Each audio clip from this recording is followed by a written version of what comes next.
Welcome to Leader U by Black River Performance Management, where we believe work should fuel the human spirit, not drain it. In this leadership podcast, we will dive into the lived experiences of people flourishing in today's workplace and beyond. Join us to hear real-life examples of experiences from our own lives and from the leaders we know and trust. All right. Thank you for joining us on the Leader U podcast. Today, I have the pleasure of introducing a dear friend, someone I care deeply about, which is Mindy Bortness. Mindy believes hiring is an intelligence, not a routine. She's a recognized leader in leadership development, effective team communication, and reducing employee churn. Since 2002, Mindy has consulted with organizations such as Bank of America, Meta, Yelp, Petco's Unleashed, University of San Diego, Victra Wireless, College of Western Idaho, AG Biopharma Services, Task Us, Home Advisor, Uber, and Sempra Utilities.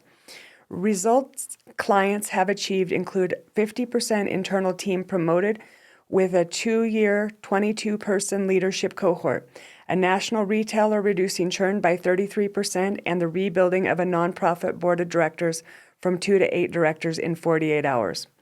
Mindy is a WBENC certified woman business owner.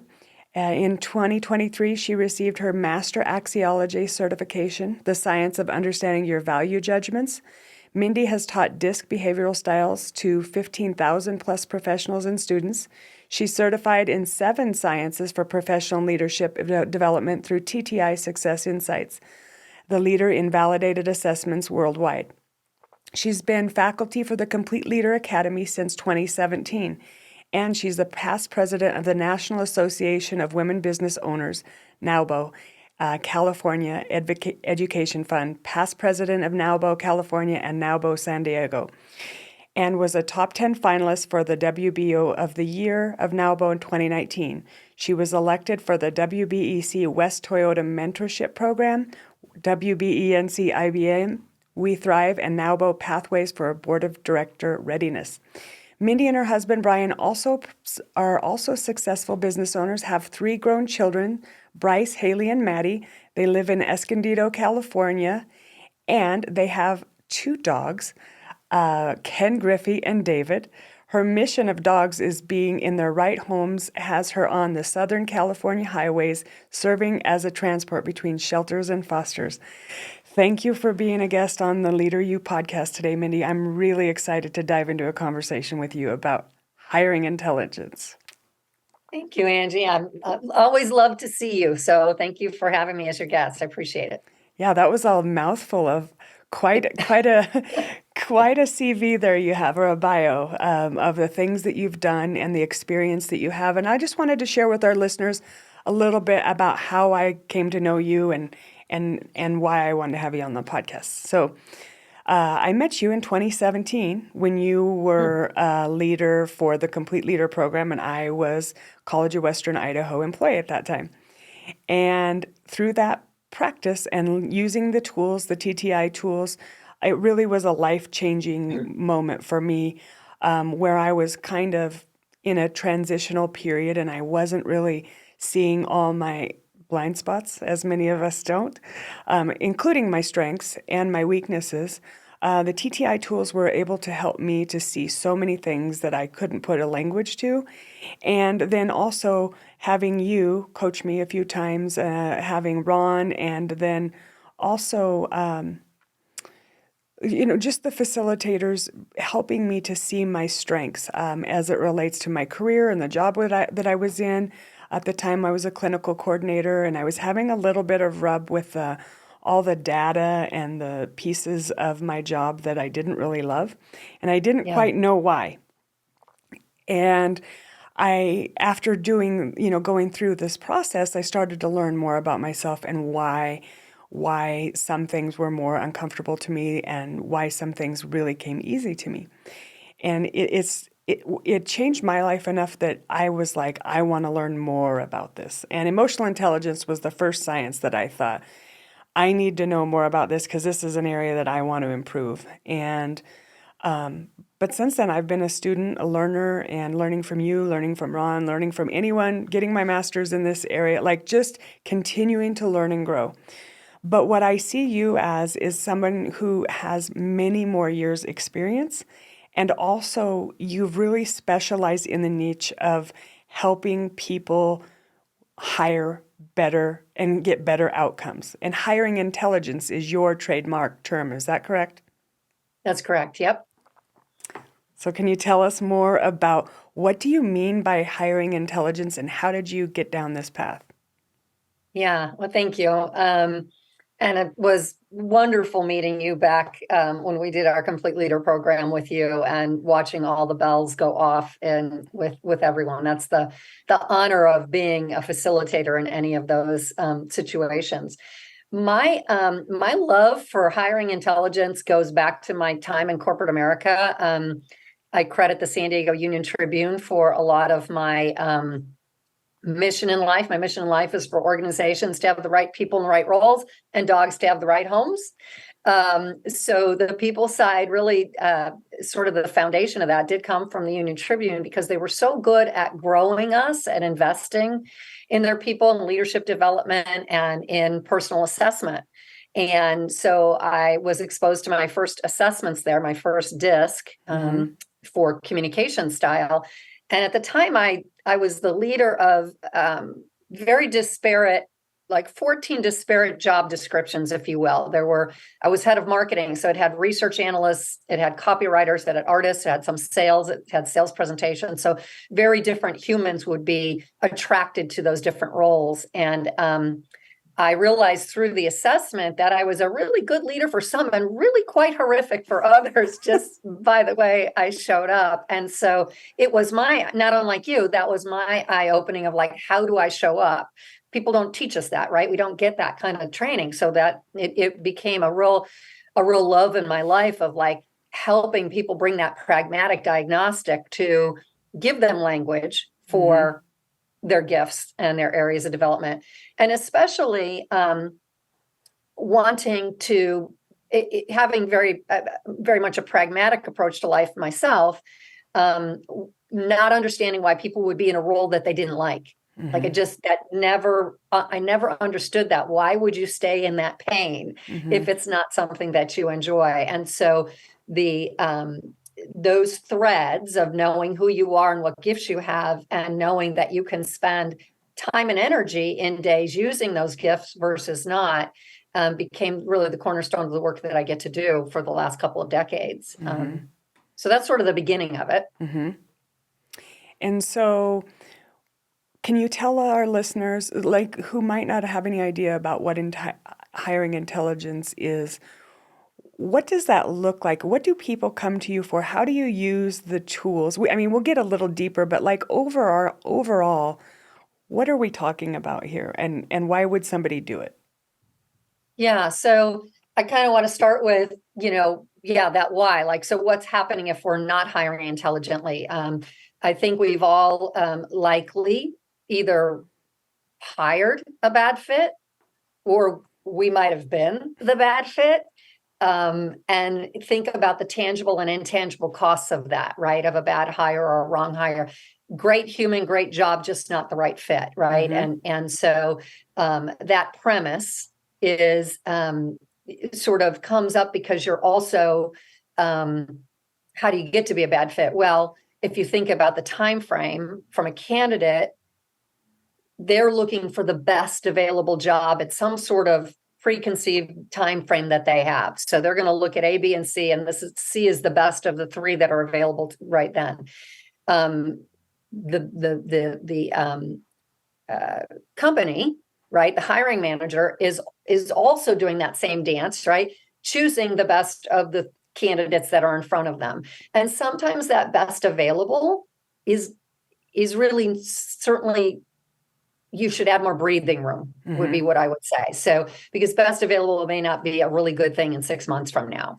So that's sort of what everybody's dancing around. Like, how do we do that? And what are they faced with? So hiring intelligently is taking more of a step back at the beginning of the process and breathing through And really, firstly, getting on the same page of why does the job exist? So that's another mistake we make is we throw somebody into a job that Sally used to do.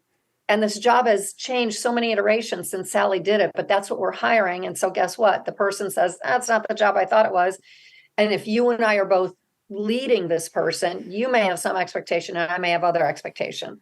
So I try to get hiring intelligence is getting people on the same page in the first place and really developing the key results or the key accountabilities for that role. So that's the sort of the first step of the process that I deploy. Okay.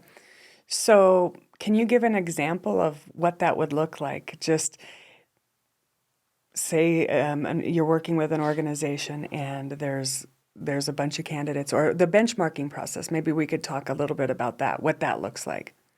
Yeah. So we're sort of talking about that first step in it, which is key accountabilities. So if we think about subject matter experts, let's say you're going to hire somebody for your company.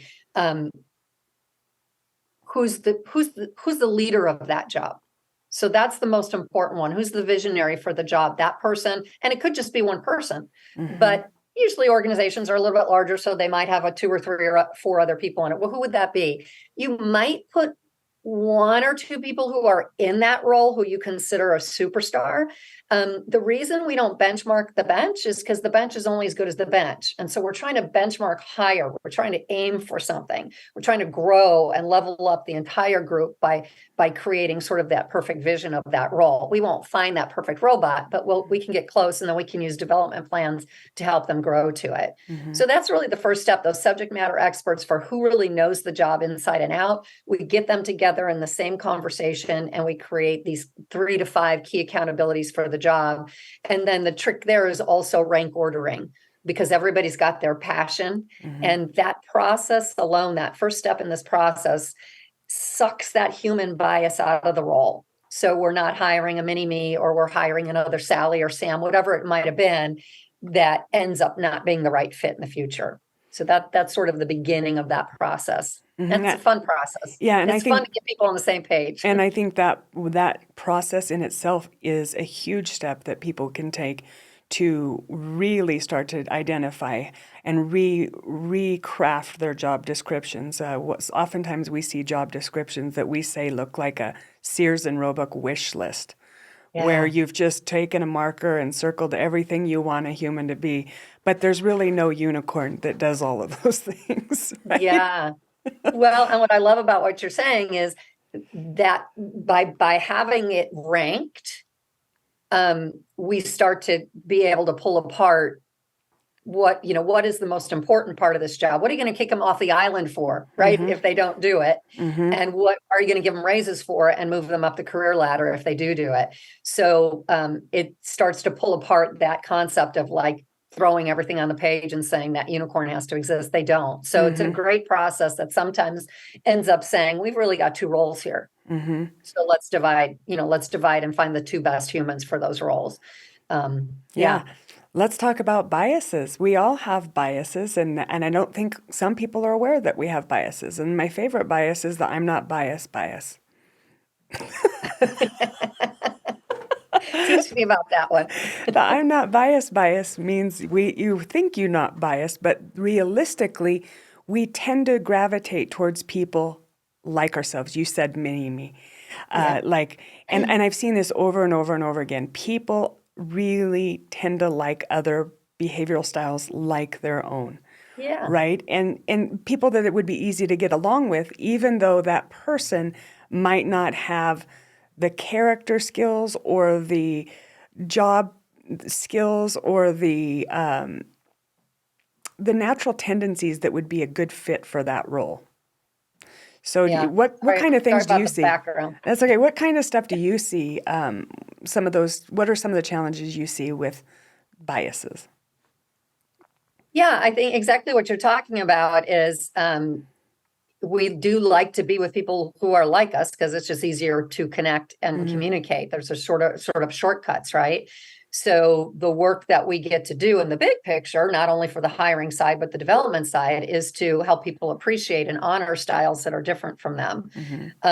The idea of pulling your team together to do these key accountabilities for any roles that are coming up is a wonderful process for sucking the human bias out, because you are absolutely putting on the whiteboard, what really is this job all about? What's this role all about? And then people can clearly see, well, this is going to take a different person than me, because I wouldn't want that role, right? So they start to have those aha moments within that process.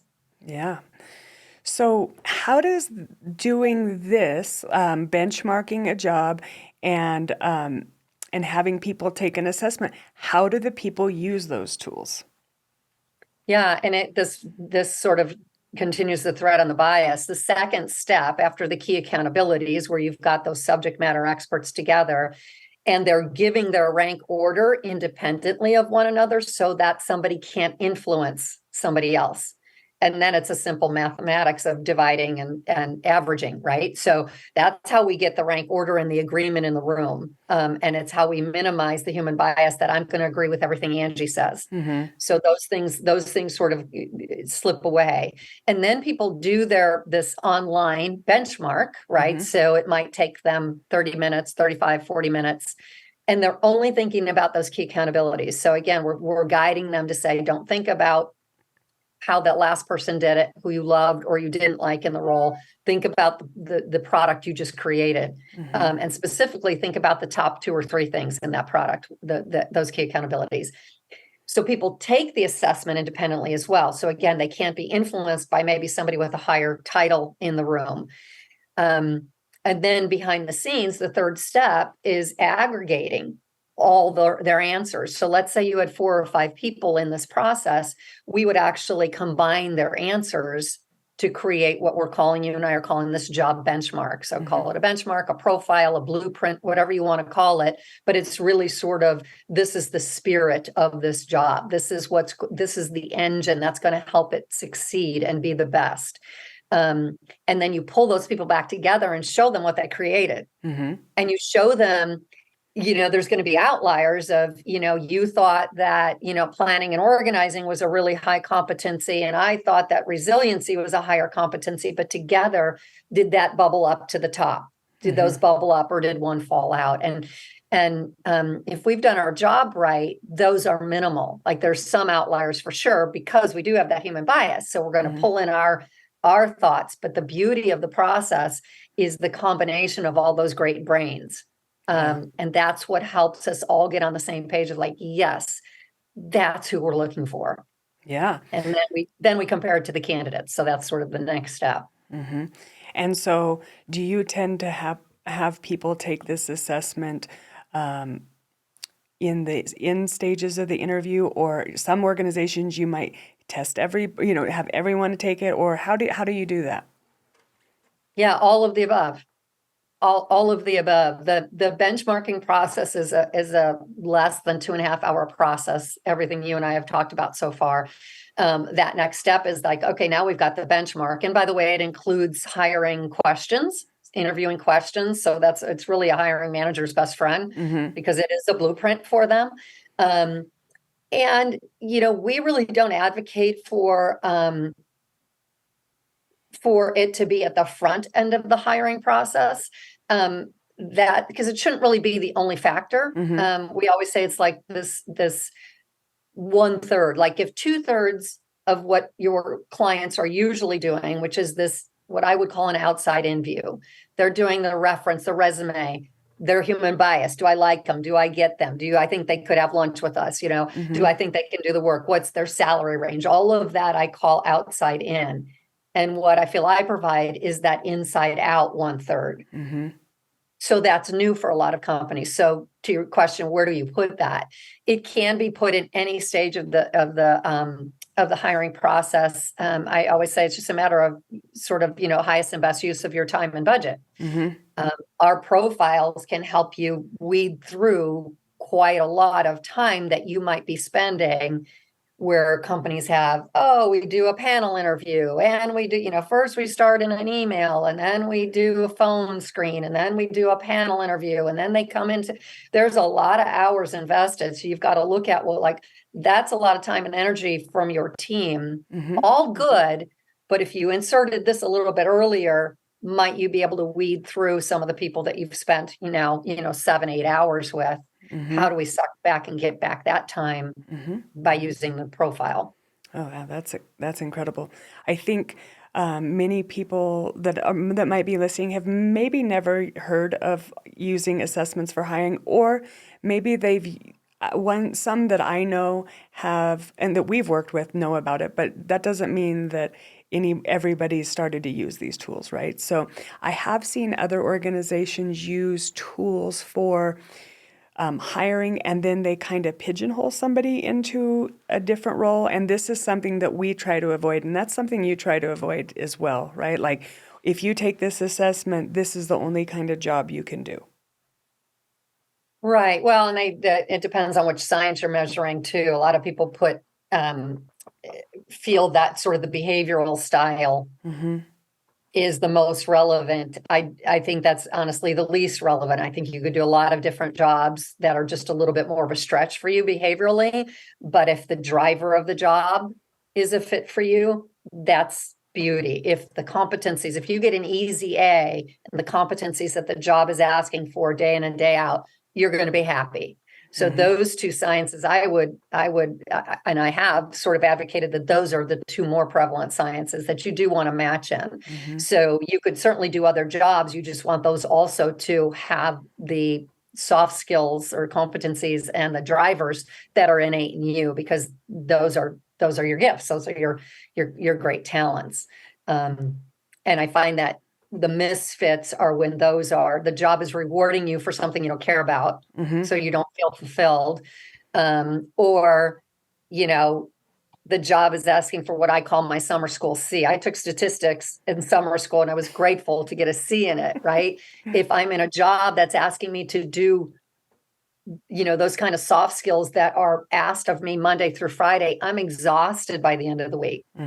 Whereas if I get my easy A's, my English, my creative classes, arts classes, all of those were easy for me. I could not go to class and ace the final. That's what I want to do, because it's taking advantage of the things that I've got. And it's not that I'm not going to keep stretching and growing, but it's like, these are the gifts I can bring to it, and somebody else is going to be better at this other stuff. Yeah, and that's one of the things that I got so much clarity in. I learned that I'm a high extrovert. I'm an I. My top 4 drivers are harmonious, intellectual, receptive, and selfless. And so having jobs that align with that, right? I learned that there's so many things that I was doing in my role. It's why I was having a rub as a coordinator role. And I'd had many jobs as a coordinator, which requires a lot more data and tracking of things, which is not my favorite, right? Yeah. Yeah. You could And do it I can do every it. other Thursday, but you don't want to do it Monday through Friday. Yeah. Or I need somebody to create the system for me. And once the system or the accreditation or there's some kind of system that I can utilize, I'm going to do much better with that organization than I am if I'm trying to recreate the wheel for data, collecting data. Yeah. Yeah. Good point. Good point. Yeah. So when you're working with an organization, like talk to the listeners about how using the benchmarking process and having people take assessments can actually reduce costs in hiring. Yeah, thank you. That's my main metric, right? And usually the larger the organization, the more they're actually measuring that, so you can get some pretty strong feedback pretty quickly. What it's doing, if we go back to the beginning of our conversation where we talked about the time frame, right? I'm going to choose the best available. Absent an assessment, you're still kind of going in blind. You're going in on all your human bias and a little bit of the resume, et cetera. What the assessment's going to do is it's going to weed out many more candidates, it actually does a better job of weeding out than it does of saying these guys are going to be great, because they can be a very great fit, and then your culture screws them up. So they could be a great fit for a great job, and then still leave you 4 months later, and it's because the assessment did its job, and then you and your culture sort of failed them. Mm-hmm. So it's very good at weeding out in the first place people that you might have a bias toward that are really just not the right fit for the job. And you want them because they're your cousin or, somebody's best friend. It's like, they're not going to be happy. Mm-hmm. So it saves a lot of money. I mean, one of my largest clients with a reduced turnover of a third, it's like a $6 million savings. That's Wow. it. Wow. $6 million savings annually, because they're using it in high churn roles, retail high churn roles.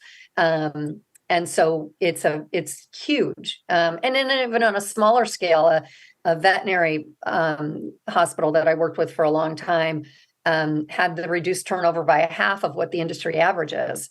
So that's hundreds of thousands of dollars that you're saving every year, because think of the cost of a bad hire. Yeah. What do you see as the statistics? Because I see a bunch of different statistics. What is the latest you've seen on the statistics? For cost of a bad hire? Yeah. I honestly let the client decide that. Everybody's got their own view. If you ask them questions like, well, what's the cost of a bad hire to the culture? They'll give you, it sort of messes with our teams. I've got to work with them. I've got to grow and train them. They end up in HR. It costs HR hours and time and energy. What's it cost for missed opportunities? What's it cost to you personally? Well, I go home and I complain to my spouse about it. Blah. So they'll give you all kinds of reasons for what a bad hire is going to cost. So I kind of I don't have an industry. I mean, I've heard, 3 times salary. I've heard, but I'll let the client. That's not my. The client's an expert in their own environment and what things cost in their environment. Yeah. So they'll usually come up with a higher number than I ever could. And the process that I deploy is a fraction of a fraction of a fraction of the cost of a bad hire. That's how I sort of describe it. Yeah, that's a great point. And I've heard those statistics like from, some of the McKinsey or things like that say it's like 3 times the salary, and the burnout, the cost of the burnout on the other employees that are picking up the slack, and then going through the process and the change in the team and taking people out and bringing people in. So the idea is to get the right person on the bus, in the right seat, and have that bus go in the right direction, right? Yeah. So you want that match. Yeah. And so can you give me a couple more examples of organizations you've worked with before we start to go into like part 2, where we're actually going to look at some tools and get more technical, but just some more specific examples of what you've seen in industry and in your 20 some years of hiring intelligence. Yeah, thank you. I mean, another example that comes to mind is another retailer. I worked with a large organization that was launching a smaller footprint across the country, and was able to profile their sort of the assistant manager role, the manager role, and the regional or district manager role, I think they called it at the time. And so just doing those 3 profiles, so filling the stores with these people who were going to be working there. And it was so small at the beginning that the results, one example is one of the assistant managers had a high harmonious. So this drive for how things look and feel in all 5 senses. Mm-hmm. So having that data way up front, we were able to help him through our process. He ended up getting a role where he got to go do the store openings. Yeah.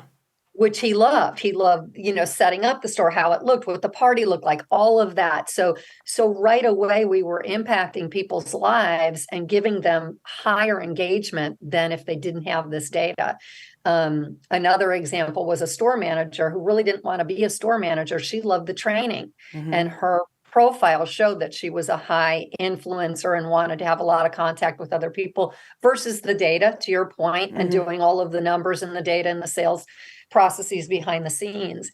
And so that we were able to help her move to more of the training for all of these new, stores that were going to be opened. And those are just two examples within one company in the first, 90 days of working with them. And what I would say about that is we had zero turnover. I think we had, I'm going to say 28 to 30 stores had opened. We had zero turnover for 10 months. Wow. In the roles that we profiled. So that in retail, that's now there's an excitement factor. It was a new, I'm going to give all that, but it's still, that's pretty remarkable. Absolutely. And, one of the things that we say and we believe is that work should fuel the human spirit, not drain it. And I think this is one of the ways, and one of the ways that we help bring those gifts and let people share their talents is by understanding what they're good at and letting those things be a part of their daily activities, and finding out what's not so great in their role, and being able to get them help or assistance or remove barriers or get them training in that area, or even maybe sometimes let go of that task and give it to somebody who really likes doing that task. Yeah. I'm even thinking of a smaller example of that, a real estate company that just has 5 people, and 2 roles kept churning. And there's issues with the leader, of course, that, of that, but was also mostly those roles were not well defined.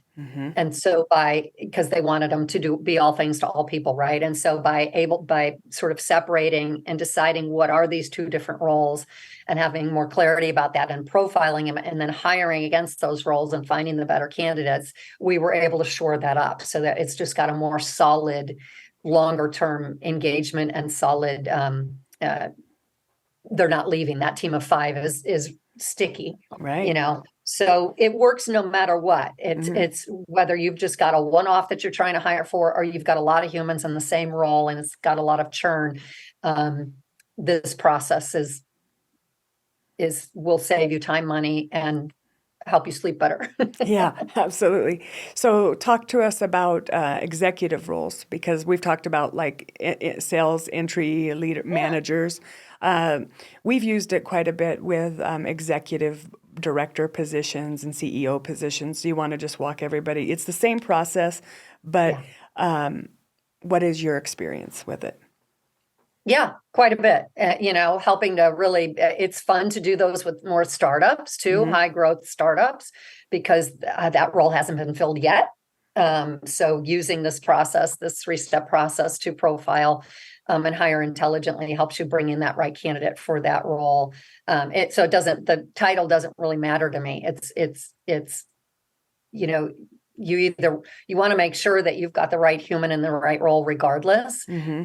It may tend to work really well when it's a very critical role and you can't afford a mistake in a hire and or what we've been talking about, which is a lot of people in the same role, and you want to reduce the natural turnover of that role. Yeah. But and really let's talk about the in-between side, which is let's say you've got somebody coming in as a bookkeeper, but they want to move up and be an accountant within the company. Certainly there's the outside in education that they have to gain along the way, but we can help with the career ladders because those 2 roles might be profiled already. So we can help you see what are the soft skills needed for that next job up that you want. And as long as it's not like this needs an A and you're a D in all of it, right? If you're a solid B in them, we can help you move from a B to an A. And nor would you want to go from a D to an A, because again, then you'd be exhausted and, to your point, drained. Yeah. So the career ladders is a really big deal. And certainly for people who want to be acknowledged and, like, this is who I am, this is what I bring, what's my next potential step. And creates more stickiness along the way. Yeah. So one of the things that we've noticed when we've done these as well is that when organizations do this and then they use these tools as part of their onboarding process, I don't know if you've had this experience, but the clients that we have that do this, the new hires feel so appreciated and so grateful that they have somebody that is telling them about themselves. They get to see their reports. They get to see how they like to communicate, how their boss does.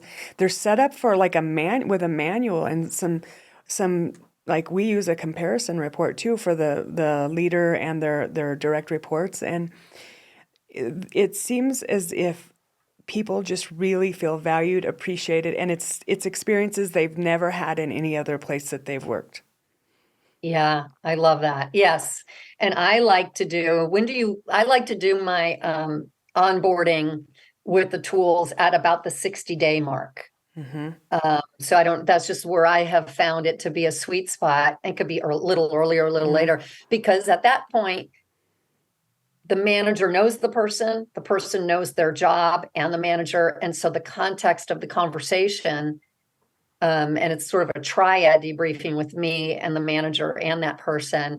It's like, these are the key accountabilities for the role. Is this what you do for a living? Right. So you get this double back check of, yeah, this is what I do, or no, I haven't done this yet. And it's because it's going to come in later into the role.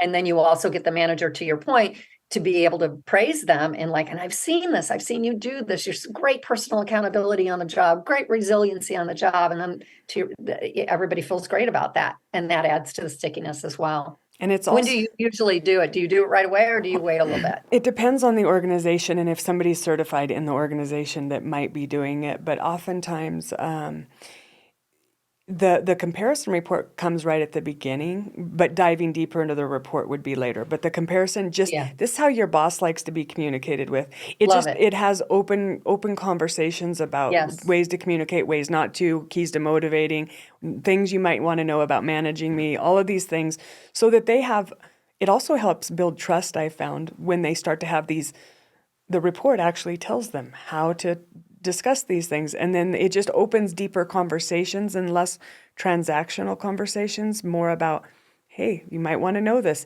and it sets them up for feeling more like to know what their boss wants instead of less ambiguity. Yeah, I agree on it. I love that, and what you're describing is it accelerates the relationship. Yeah, the relation what they learn immediately is what they would learn in 6 months. I call it miracle growing. I'm not truncate that. Yeah. I don't have trademark on Miracle Grow, but I'm using it loosely. We miracle grow them. Yeah. Right? Yeah. So, all right, well, let's kind of start to get into the actual nitty gritty. Do you have a sample? We're going to break this into 2 sections. So for those of you that are listening, that is the hire, kind of a zoom out view of the hiring process and what that looks like, and the benchmarking and the hiring intelligence. And then this next part, we're going to actually look at some of the tools and have Mindy walk us through how that might look. Thank you for listening to the Leader You podcast. If you found this podcast helpful, please share it with your network. And we would love to have more likes and subscribes and views. So thank you so much. Hello, this podcast is brought to you by Businesswomen of Pocatello, engaging, empowering, and educating women in business in Pocatello, unleashing potential, sparking success. In the heart of Pocatello, a vibrant community of dynamic women are rewriting the narrative of entrepreneurship and the business world. Meet our remarkable Businesswomen of Pocatello, a collective force of like-minded individuals united by passion for growth, collaboration, and community impact. These visionary women are not just building businesses, they are cultivating and supporting a network that transcends traditional boundaries. Our community is a hub where business education takes center stage. Monthly gatherings provide an invaluable platform for these trailblazing women to exchange insights, share experiences, and dive into the latest trends of their industries. From workshops led by industry experts to collaborative roundtable discussions, the Businesswomen of Pocatello are committed to continuous learning, ensuring that each member has the tools to thrive in an ever-evolving business landscape. Engagement with the wider community is at the core of our mission, and we raise funds for local women to establish and improve a current business or to get an education to improve business skills. Through partnership, through local organization, and active participation in community events, these inspiring entrepreneurs not only are strengthening their businesses, but also contributing to the collective prosperity of Pocatello by being a member of this organization. The impact extends beyond professional realms, reaching to the social fabric of our city. These women are amplifying their voices and collectively advocating for policies that foster a conducive business environment.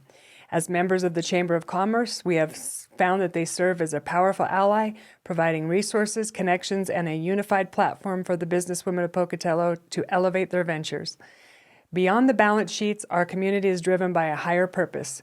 We are a nonprofit organization dedicated to nurturing the next generation of female leaders by engaging, empowering, and educating women in business. We provide a platform for mentorship, relationships, grants, and resources. We aspire to break down barriers and create opportunities for aspiring businesswomen to step into leadership roles within our community. I myself am a member of Businesswomen of Pocatello, and I am the winner of one of their scholarships. I highly recommend their group as something to help you elevate your business, whether you are in business, interested in being in business, or just want to get around like-minded individuals. I hope you'll check out Businesswomen of Pocatello and invest in your future.